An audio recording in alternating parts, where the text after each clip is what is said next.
வாஞ்சித்து கதறும்போல் தேவனே என் ஆத்துமா உம்மையே வாஞ்சித்து கதறுதே.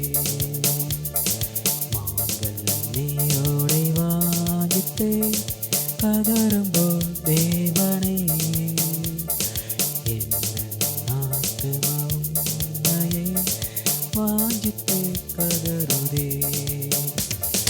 தஞ்சமே நீர் அடைக்கலம் நீர் கோட்டையும் நீர் என்றும் காப்பே. தஞ்சமே நீர் அடைக்கலம் நீர் கோட்டையும் நீர் என்றும் காப்பே. மாங்கள் நீரோடை வாஞ்சித்து கதறும்போல் தேவனே எந்தன் ஆத்துமா உம்மையே வாஞ்சித்து கதறுதே. தேவன் மேல் ஆத்துமாவே தாகமாயிருக்கிறதே. தேவன் மேல் ஆத்துமாவே தாகமாயிருக்கிறதே. தேவனின் சந்நிதியில் நின்று ஆத்துமா வாஞ்சிக்குதே.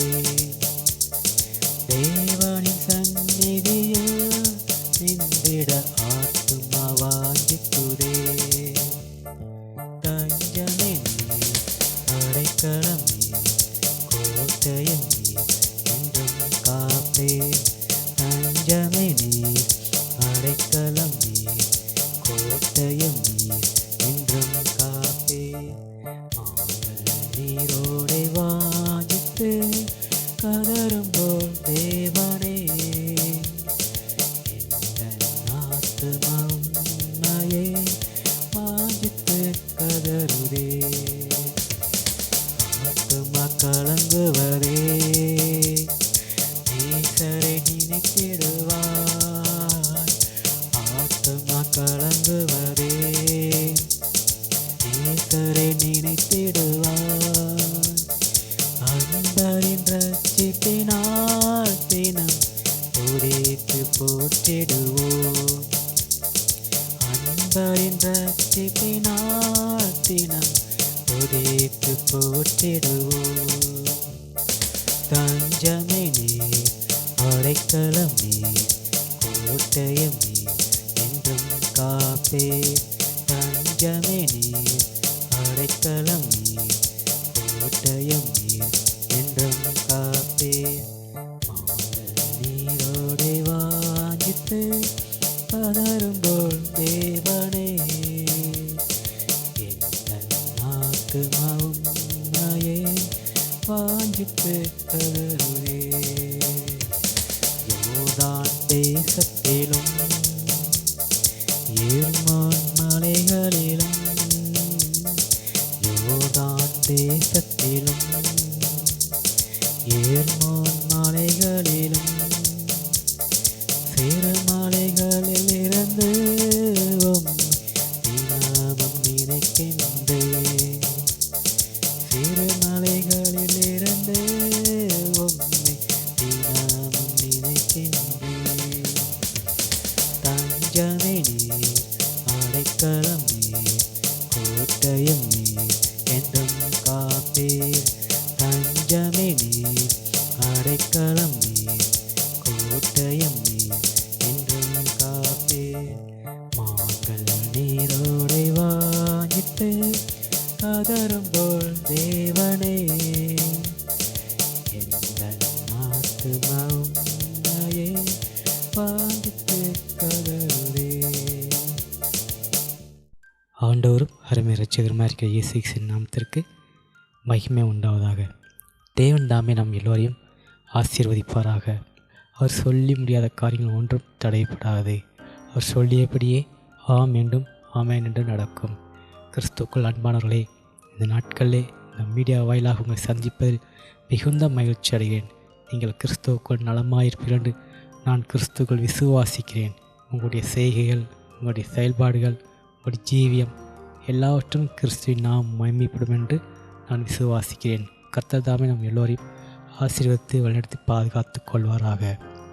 இப்பொழுது நாம் தேவ செய்திக்கு ஆயத்தமாக ஒரு ஜெபத்தை எடுக்கலாம். அன்பு நிறைந்த நல்ல ஆண்டவரே, இந்த நல்ல நாளுக்காக நன்றி துதிக்கிறோம். ஸ்தோத்திரம் கர்த்தாவே.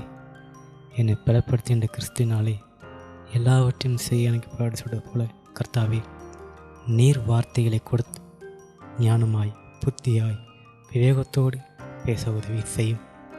பேசுவது நான் அல்ல, பரிசுத்த ஆவியானவரே நீர் வார்த்தையை கொடுக்கின்றேன் என்று விசுவாசித்து இந்த வார்த்தைகளை நான் ஜனங்களுக்கு போதிக்கின்றேன். கர்த்தாவே, என்னுடைய மீறல்கள் அக்கிரமங்கள் எல்லாவற்றையும் மன்னித்து என்னுடைய பிள்ளைகளுக்கு இந்த வார்த்தையானது ஆசீர்வாதமாகவும் ஐஸ்வர்யமாகவும் இருக்க உதவி செய்வீராக. சகலமும் நன்மைக்கு எதுவாய் நடப்பதாக.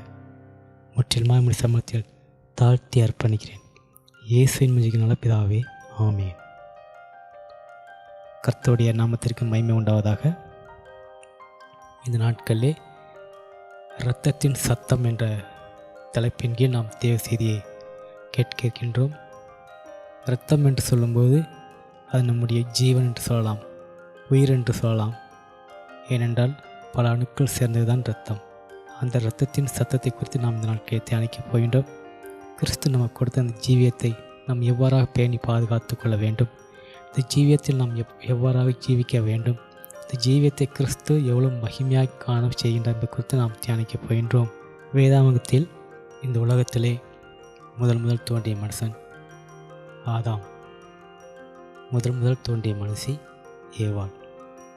இவர்கள் 2 பேருக்கு பிறந்த பிள்ளைகள் தான் காயின், ஆபேல்.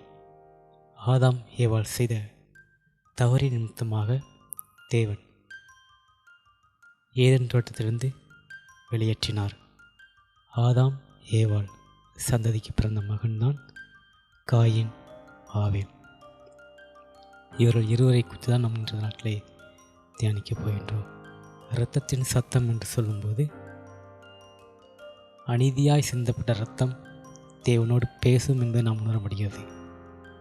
ஆம், எந்த விதமான குற்றப்பழிக்கும் ஆளாகாமல் ஒரு இரத்தம் சிந்தப்படுமே என்றால் அதனுடைய சத்தம் தேவனிடத்தில் கேட்கும். அந்த சத்தத்திற்கு செவி கொடுத்த தேவன் நம்மிடத்தில் விசாரிப்பார். காயின், ஆபேல். இவர்களில் ஆபேல் ஆடு மேய்க்கிறவனாக காணப்பட்டான். காயின் நிலத்தை உழுகிறவனாக காணப்பட்டான். இருவரும் நன்றாய் தன் தொழில் செய்து வந்தார்கள். காயின் தன் நிலத்தின் முதற்கனிகளை எல்லாம் ஆலயத்தில் காணிக்கையாக படைக்க வேண்டும் என்று எண்ணி அவைகளை பறித்து கொண்டு ஆலயத்திலே படைத்தான். ஆபேல் தான் மேய்த்து வந்த ஆடுகளில் முதற்பானானவைகளும் கொழுமையானவை பிடித்து தேவனுக்கு உகந்த காணிக்கையாக கொடுத்தான். இருவரும் தன்னுடைய சமூகத்திலே தன்னுடைய காணிக்கையை அர்ப்பணித்தார்கள். தேவன் ஆபேலின் காணிக்கையை அங்கீகரித்தார், காயின் காணிக்கையை அங்கீகரிக்கவில்லை. இதனால் காயினுடைய முகம் நாடி மாறுபட்டது. அது நிமித்தமாக தன் சகோதரன் மீது அளவில்லாத கோபம் கொண்டான். ஒரு எரிச்சல், ஒரு மூர்க்கம், ஒரு பொய், இவை எல்லாம் காயின் உள்ளத்தில் பிறந்தது. தேவன் என்னை அங்கீகரிக்கவில்லை என்று எண்ணி அதனால் ஏற்பட்ட மாற்றம். தேவன் அவனை மட்டும் ஆசீர்வதிக்கின்றார், என்னை ஆசீர்வதிக்கவில்லை என்று ஏற்பட்ட ஒரு மன உளைச்சல்.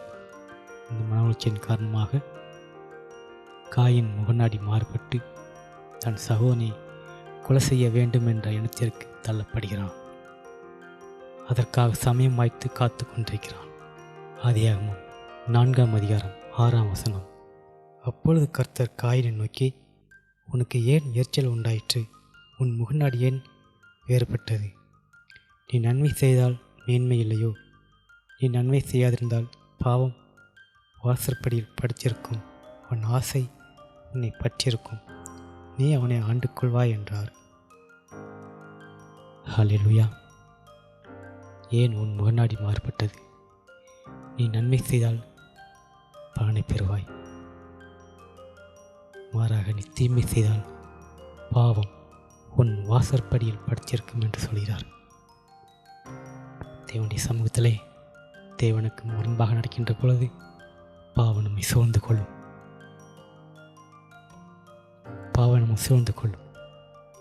வாசற்படியில் படுத்திருக்கும். பாவத்தின் சம்பளம் மரணம் என்று வேதம் சொல்கிறது. அது நிமித்தமாக 8ஆம் வசனத்தை பார்க்கின்ற பொழுது, காயின் தன் சகோதரனாகிய ஆபேலோடு பேசினான். அவர்கள் வயல்வெளியில் இருக்கும் சமயத்தில் காயின் தன் சகோதரனாகிய ஆபேலுக்கு விரோதமாக எழும்பி அவனை கொலை செய்தான். காயினுடைய முன்னாடி மாறுபட்டது. அதனால் தன் சகோதரனை கொலை செய்யும் எண்ணத்திற்கு சென்று விட்டான். சமயம் பார்த்து கொண்டிருந்தான். வயல்வெளியில் வேலை பார்த்து கொண்டிருக்கும் சமயத்தை பயன்படுத்தி அவனோடு பேசி கொண்டிருக்கும் பொழுது ஆபேலை கொன்று போட்டான். 9ஆம் வசனம் சொல்கிறது, கர்த்தர் காயினை நோக்கி, உன் சகோதரனாகிய ஆபேல் எங்கே என்றார்.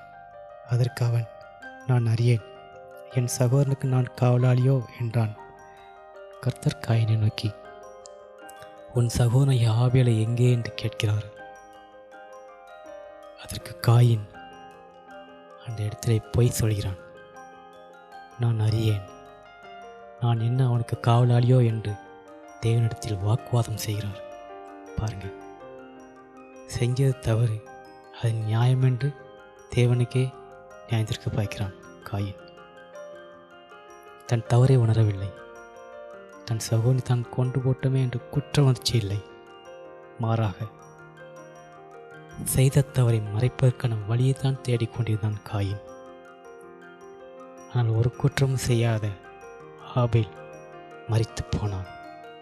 தன் சகோதரன் செய்த சதியினால் அவனுடைய இரத்தம் தேவனை நோக்கி கூப்பிட்டது. 10ஆம் வசனத்தை நாம் பார்க்கின்ற பொழுது, அதற்கு அவர், என்ன செய்தாய்?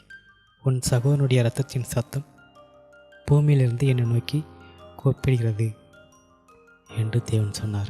காயினை பார்த்து ஆண்டவர் கேட்டார் மீண்டுமாக, அவனை எங்கே? உன் சகோதரனின் இரத்தம் பூமியிலிருந்து என்னை நோக்கி கூப்பிடுகிறது என்று சொல்லி காயினிடம் தேவன் வினவுகிறார். இதை கேட்ட காயின் திக்குமுக்காடி போனான். திகைத்து போனான். என்ன செய்வதே என்று தெரியாமல் முடித்து கொண்டிருந்தான். ஆபேலை கொண்டது நிமித்தமாக தேவன் காயினை சபித்தார். தன் வாயை திறந்து, இந்த பூமியில நீ சபிக்கப்பட்டிருப்பாய் என்றார். உன் நிலம் இனி பலன் கொடுக்காது என்று சொல்லி சொன்னார். நீ கையிட்டு செய்யும் வேலை பலன் அளிக்காது என்று சொல்லி சொன்னார். தேவன் அவனை சபித்தார். அவனை புறம்பே தள்ளினார். காரணம், குற்றமில்லாத அந்த இரத்த பலிக்கு ஆளான ஒரே காரணத்தினால் தேவன் காயினை சபித்தார். இனி உன் கையினால் பயிரிட்டு எந்த பலனை பெறப்போவது இல்லை என்று சொல்லி தேவன் அதை சொல்கிறார். ஆதியாகமம் 4:11-12 பார்க்கின்ற பொழுது, இப்பொழுது உன் சகோதரனுடைய இரத்தத்தை உன் கையிலே வாங்கி கொள்ள தன் வாயை திறந்த இந்த பூமியில் நீ சபிக்கப்பட்டிருப்பாய். நீ நிலத்தை பயிரிடும்போது அது தன் பலனை உனக்கு கூடாது. நீ பூமியில் நிலையற்று அலைகிறவனாயிருப்பாய் என்றார். அல்லேலூயா. அவன் செய்த தவறை நிமித்தமாக தேவனால் சபிக்கப்பட்டான். நிலம் இனி பலன் கொடாது என்று சபித்தார். நீ பூமியிலே நிலையற்று காணப்படுவாய் என்று சொல்லி சபித்தார். மிகுந்த மனவேதனைக்குள்ளாக்கப்பட்டான் காயின். தன் தவறை அப்பொழுதும் உணரவில்லை. மாறாக அப்பொழுது காயின் கர்த்தரை நோக்கி, எனக்கு இட்ட தண்டனை என்னால் சகிக்க முடியாது என்று என்னை இந்த தேசத்திலிருந்து துரத்தி விடுகிறீர். நான் உமது சமூகத்துக்கு விலகி மறைத்து பூமியை நிலையற்றவனாயிருப்பேன். என்னை கண்டுபிடிக்கிறவன் எவனும் என்னை கொன்று போடுவானே என்றான். இந்த சாபம் என்னால் சகிக்க முடியவில்லை. இந்த பூமியில் நான் நிலையற்றவனாக காணப்படுவேன். என்னை காண்கின்றவர்கள் கொன்று போடுவார்கள் என்று சொல்லி தேவனிடத்தில் கதறுகிறான். குற்றமில்லாத அந்த ஆபேலின் இரத்தம் தேவனை நோக்கி முறையிட்ட ஒரே ஒரு காரணத்தினால் காயின் சிக்கிக்கொண்டான். இந்த உலகத்திலே நம்மால் இரத்தம் சிந்தாமல் கவனமாய் பாதுகாத்து கொள்ள வேண்டும். எந்த ஒரு இரத்த பலிக்கும் நாம் ஆளாகக்கூடாது. மிகுந்த கவனமாய் ஜாக்கிரதையாய் தம் ஜீவனை பாதுகாத்து கொள்ள வேண்டும். யாருக்கும் எதுவும் தெரியாது, யாரும் பார்க்கவில்லை என்று நாம் எண்ணக்கூடாது. நீதிமானுடைய இரத்தம் பூமியில் சிந்தப்படும் பொழுது அந்த இரத்தத்தின் சத்தம் தேவனுடைய சமூகத்தில் எட்டும். தேவன் அதற்கு பலன், அதற்கான நீதியை சரிகட்டுவார். எவரும் தப்பித்துக் கொள்ள முடியாது. ஒருவேளை செய்த தவறை உணர்ந்து தேவனுடைய சமூகத்தில் முன்னாடி அன்றே மன்னியும் என்று கதறினால் அவருடைய இரத்தத்தினால் நம் பாவமன்னிப்பு கிடைக்கும்.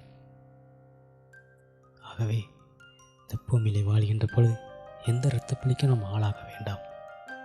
அப்படி ஒரு வேளை நாம் இரத்தப்பழிக்கு ஆளாக்கப்பட்டோம் என்று சொன்னால் இந்த பூமியிலே வாழ்கின்ற பொழுது நாம் சபிக்கப்பட்டவராய் காணப்படுவோம். எல்லாமே நம் கண்முன் இருக்கும். உணவு இருக்கும், உடை இருக்கும், இருக்க இடம் இருக்கும். எதையும் நம்மால் ஆண்டு கொள்ள முடியாது. காரணம், தேவனால் நாம் சபிக்கப்பட்டோம். அந்நியர்கள் நம்மை சுதந்திரத்துக் கொள்வார்கள், நம்மால் அந்நியரை சுதந்திரத்துக் கொள்ள முடியாது. காரணம், சபிக்கப்பட்டிருப்போம்.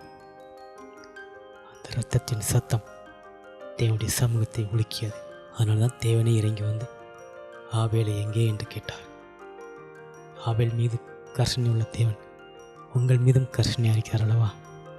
யோசித்து பாருங்கள். நாம் எந்த பழிக்கு ஆளாகிவிட்டோம்? யாருடைய இரத்த பழிக்கு நாம் ஆளாகிவிட்டோம்? நம்முடைய முன்னாடி மாறுபட்டதா? யாருக்கு விரோதமாக தீங்கு செய்தோமா என்று ஒரு விஷயம் நீங்கள் ஆலோசித்து பாருங்கள். அவருடைய சமூகத்திலே இருதயத்தை திறந்து தாழ்த்துங்கள். நீதியுள்ள தேவனே, என் இருதயத்தில் நீர் வாரும் என்று கெஞ்சுங்கள். அவர் நமக்கு விடுதலை தந்து ஞானத்தோடும் வியோகத்தோடும் நடக்க உதவி செய்வார். ஆபேலின் ரத்தம் தேவனுடைய சமூகத்தை முறையிட்டது. தேவன் செவி கொடுத்து காயத்தில் விசாரித்தார். ஆனால் ஒரு பாவம் அறியாத குமாரனானவர் உங்களுக்காகவும் எனக்காகவும் சிலுவையில் இரத்தம் சிந்தினார். அந்த இரத்தம் சிந்தனையின் பிரதிபலன் தான் இன்று நாம் கிறிஸ்துக்குள் நிலைத்து நிற்கின்றோம். இரத்தம் சிந்தனை இல்லாமல் பாவமடிப்பு இல்லை என்று வேதத்தில் நாம் பார்க்கின்றோம். உங்களுக்காகவும் எனக்காகவும் தேவன் இரத்தம் சிந்தி அவருடைய இரத்தத்தினால் நாம் மேற்கொண்டார் என்று விதத்தில் பார்க்கின்றோம். எந்த ஒரு தீங்குக்கும் நாம் ஆளாகாமல் கிறிஸ்துவுக்கு மனமகிழ்ச்சியாக வாழும்படியாக தேவன் தன் ஜீவனையை கொடுத்தார். அதை நினைத்து பாருங்கள். கல்வாரி சிலுவையிலே உங்களுக்காகவும் எனக்காகவும் கோர வண்ணமாய் துவங்கிய அந்த கிறிஸ்து இயேசு நினைத்து பாருங்கள். இந்த நாட்களில் நாம் கிறிஸ்துவுக்கு உகந்த பாத்திரமாக ஜீவிக்கின்றோமா? இல்லை என்றால் கிறிஸ்துவுக்கு உகந்த பாத்திரம் மற்றவையாக ஜீவிக்கின்றோமா என்று எண்ணி பாருங்கள். தேவனுடைய சமூகத்திலே உங்களை நிதானித்து பாருங்கள். என்னுடைய நன்மை என்ன, தீமை என்ன என்று நிதானித்து பாருங்கள். நிச்சயம் தேவன் உங்களை வெளிப்படுத்துவார். கவனமாக இருக்க வேண்டும், மிகுந்த கவனமாக இருக்க வேண்டும். காலம் கடைசி காலம். எந்த ஒரு இரத்தப்பழிக்கு நாம் ஆளாகாமல் நம்முடைய ஜீவனை பாதுகாத்து கொள்ள வேண்டும். நம்முடைய ஜீவியத்தை பாதுகாத்து கொள்ள வேண்டும். தேவன் காயினை நோக்கி ஒரு வார்த்தை சொல்கிறார். 15ஆம் வசனம். அப்பொழுது கர்த்தருக்கு அவனை நோக்கி, காயினை கொள்கிற எவன் மேலும் 7 பழி சுமரும் என்று சொல்லி, காயினை கண்டுபிடிக்கிறவன் எவனும் அவனை கொன்று போடாதபடிக்கு கர்த்தர் அவன் மேல் ஒரு அடையாளத்தை போட்டார். காயினை கொலை செய்கிறவன் எவன் மேலும் 7 பழி சுமரும் என்று சொல்லி தேவன் சபிக்கிறார். நாம் காயினுடைய இரத்தப்பழிக்கு ஆளானோம் என்றால் நம் மீது 7 பழி சுமரும் என்று சொல்லி தேவன் சபிக்கிறார். இது போன்ற சாபத்துக்குள்ளாக நாம் போகக்கூடாது. கிறிஸ்துவுக்கு நம்முடைய ஜீவனை பாதுகாத்து கொள்ள வேண்டும். ஹல்லேலூயா. குற்றமில்லாத ஆபேலின் இரத்தம் தேவனிடத்தில் முறையிட்டது பூமியிலிருந்து. இன்றைக்கி நாம் தவறு செய்து துணிகரமாக அலைந்து கொண்டிருக்கலாம். பாவம் செய்து துணிகரமாக அலைந்து கொண்டிருக்கலாம். துரோகம் செய்து துணிகரமாக அலைந்து கொண்டிருக்கலாம். ஆனால் ஒரு நாள் நிச்சயம் நியாயத்தீர்ப்பு உண்டு என்பதை மறந்து போகாதீர். நான் செய்த தவறு யாருக்கு தெரியும், யாரும் என்னை பார்க்கவில்லை என்று சொல்லி நெஞ்சை நிமித்து கொண்டு செல்லலாம். ஒரு நாள் தேவனுடைய சமூகத்திலே நியாயத்தீர்ப்பு அன்று பரிதவிக்கப்பட்டு காணப்படுவாய். ஆகவே எந்த விதமான சாபக்கெடுக்கும் நம்முடைய கிறிஸ்துவ ஜீவியத்தை கொண்டு போகாதவாறு கிறிஸ்துவுக்குள் மனத்தாழ்மையாய் ஞானத்தோடும் விவேகத்தோடும் புத்தியோடும் ஜெபத்தினாலும் வேத வாசிப்பினாலும் தியானத்தினாலும் தன்னை பரிசுத்தமாய் பாதுகாத்து கொள்ள வேண்டும் என்பதை மறந்து போகாதீர்கள். கர்த்தர் நல்லவர். அவர் சொல்லியபடியே நிச்சயம் வருவார். அவர் வரும் நாளில் நியாயத்தீர்ப்பு நடக்கும் என்பதில் சந்தேகமில்லை. நம்முடைய ஜீவியத்தை பாதுகாத்துக் கொள்வோம். கிறிஸ்துவுக்குள் கீழ்ப்படிவோம். அவருடைய வார்த்தையை கைக்கொள்வோம். எப்பொழுதும் அவர் சமூகத்திலே உண்மையும் உத்தமமான ஒரு வாழ்க்கை நாம் வாழ்வோம். கர்த்தர் தாமே பெரிய காரியங்கள் செய்வாராக. எங்களை அதிகமாக நேசிக்கிற நல்ல ஆண்டவரே, இரத்தத்தின் சத்தம் என்ற தேவை செய்தின் வாயிலாக எந்த ஒரு இரத்தப்பலிக்கு நாங்கள் ஆளாகாதவாறு ஞானமாய் புத்தியாக இருக்க நீர் எங்களை கற்றுக் கொடுத்த இந்த வார்த்தைகளுக்காக நன்றி செலுத்துவோம் சுவாமி. எங்கள் பிள்ளைகளை மன்னியும். எங்கள் பிள்ளைகள் இந்த பூமியிலே வாழ்கின்ற பொழுது நியாயத்திற்கப்பட்டு பாவத்துக்கு சேர்த்து நீதிக்கு பிழைக்க உதவி செய்ய தகப்பு. கர்த்தாவே, எங்கள் பிள்ளைகள் யாரும் நரகத்துக்கு செல்லக்கூடாது. அவையை ருசி பார்க்கக்கூடாது. மாறாக சிலுவை நோக்கி வர உதவி செய்யும். கல்வாரி சிலுவை நோக்கி வர உதவி செய்யும். உண்மையே தஞ்சமின்றி வாழ உதவி செய்யும். சகலம் நன்மைக்காக நடக்க உதவி செய்யுங்க தகப்பன். எந்த ஒரு மனுஷன் மீதும் இரத்தப்படி சுமராதபடி பாதுகாத்துக் கொள்ளுங்க. சேட்டைகள் மறைவிலே மூடி மறைத்து பாதுகாத்துக் கொள்ளும் தகப்பனே. இந்த நாட்களே கவலை, கண்ணீர், கஷ்டம், துயரம், துக்கம், சஞ்சலம், தைப்பு, கடன் பிரச்சனை என்று அங்கலாய்த்து கொண்டிருக்கிற ஒவ்வொருவருக்காக ஜெபிக்கிறேன் சாமி. விடுதலை கொடுத்து நடத்தும். விதவைகளுக்காக நீர் வழக்காடுகின்ற தேவன் சாமி. அவருக்காக நீர் யுத்தம் செய்வீராக. நீங்கள் சும்மா இருங்கள், ஜெயமாக கர்த்தரால் வரும் என்று சொல்வது போல கர்த்தாவின் நீர் எங்களுக்கு ஜெயத்தை கொடுத்து ஆசீர்வதிப்பீராக. எங்கள் குடும்பத்தில் உள்ள நபர்கள், பிள்ளைகள், பெரியோர், சிறியோர் எல்லோரையும் ஆசீர்வதியும். நிகழ்ச்சி பார்க்கின்ற ஒவ்வொரு குடும்பத்தையும் ஆசீர்வதியும். ஒவ்வொரு சகோதர சகோதரையும் ஆசீர்வதியும். அநேகரை ஆசீர்வாதத்திற்காய் நடத்தும். எல்லாவற்றுக்கும் மேலாக கிறிஸ்துவின் மேன்மையை கண்டுகொள்ள உதவி செய்யும். முற்றின் மாய்மொழி சமத்தை தாழ்த்தி அர்ப்பணிக்கிறேன். இயேசுவின் மூலம் நல்ல பிதாவே, ஆமென்.